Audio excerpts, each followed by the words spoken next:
আজকে আমি তোমাদের সঙ্গে শিমের একটি রেসিপি শেয়ার করছি। গরম ভাতের সঙ্গে শিমের এই রেসিপিটি কিন্তু খেতে দারুণ লাগে। শিমটাকে একদম সরু সরু করে কেটে নেব। কড়া গরম করে কড়াতে সর্ষের তেল দিয়ে তেলটা গরম করে নিচ্ছি। এবার কালো জিরে দেব। কালো জিরের পরিমাণটা কিন্তু একটু বেশি করে দিয়ে দিতে হবে, তাহলে কিন্তু খেতে খুব ভালো লাগবে। 14-15টা রসুন থেতো করে দিয়ে দিয়েছি, আর একটা মিডিয়াম সাইজের পেঁয়াজ কুচিয়ে দিয়ে দিয়েছি। তেলের ওপর পেঁয়াজ আর রসুনটা ভেজে নিয়েছি, হালকা লাল লাল কালার চলে এসেছে। এবার কুচিয়ে রাখা শিমটা দিয়ে ভালো করে ভেজে নিতে হবে।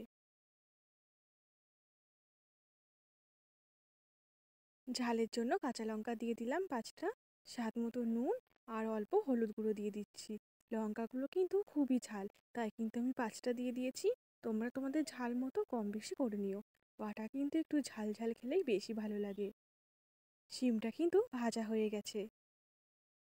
ভালো করে কিন্তু লাল লাল করে শিমটা ভেজে নিয়েছি, তাহলে কিন্তু শিমের যে একটা গন্ধ সেটা চলে যাবে। এবার ঠান্ডা করে শিলনোড়ায় বেটে নেব। শিলে নামিয়ে নিয়েছি, ভালো করে মিহি করে বেটে নেব। তোমরা চাইলে কিন্তু মিক্সচারও করে নিতে পারো, বাটা কিন্তু শিলেই বেশি ভালো লাগে।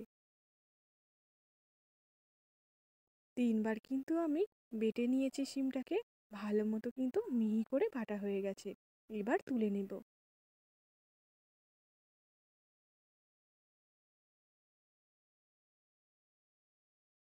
গরম গরম ভাতের সঙ্গে শিমের এই রেসিপিটি কিন্তু দারুণ লাগে।